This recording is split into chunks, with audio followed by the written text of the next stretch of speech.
Veteranët e luftës së ushtrisë çlirimtare të Kosovës kërkojnë që ligji për veteranët të ndryshohet në tërësi dhe jo të bëhen vetëm plotësim ndryshime, ashtu siç është iniciuar në mbledhjen e qeverisë së Kosovës. Kryetari i organizatës së veteranëve të luftës së UÇK-s, Hysni Gucati, ka shpjeguar se cilat janë ato pika të cilat duhet të ndryshohen. Sipas tij, 5 ekspert do të punojnë në këtë ligj dhe shpreson se do të ndryshohen në tërësi. Për të e rëndësishme është caktimi i datave, dita e veteranit, dita e çlirimit, heqja e fjalës konflikt me zëvendësimin luftë si dhe beneficionet për veteranët.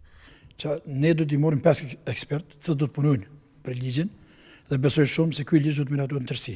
Pikat më të nxehta ne kemi që caktojnë datat. Dita e veteranit, dita e çlirimit vendit, hiqet konflikti dhe shkruhet luftë që të hynë me kushtetutë, jo vetëm me ligj, por kushtetutë hin. Se ne nuk kena pas konflikt, ne s'kemi bërë luftë civile, por ne kemi bërë luftë çlirimtare për ta mbrojtur vendin nga okupatori serb.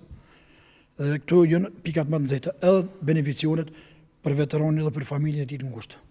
Ministri i Punës dhe Mirëqenies Sociale Arban Abrashi, një herësh edhe zëdhënës i qeverisë së Kosovës, ka thënë për Tribuna Channel se do të hartojnë një ligj i cili do të jetë gjithëpërfshirës dhe që i përshtatet mundësive buxhetore. Prandaj përmes kësaj ne synojmë të hapim debatin i cili është shumë konstruktiv me gjithë aktorët relevant, me gjithë ata luftëtarë, mirë që të hartojmë një ligj i cili është shumë më i mirë, gjithëpërfshirës, edhe i përshtatet edhe mundësive buxhetore, po gjithashtu edhe ligj i cili përcakton edhe benefite tjera më saktë dhe më saktësisht benefite tjera në kuadër të dikasterave tjera qeveritare.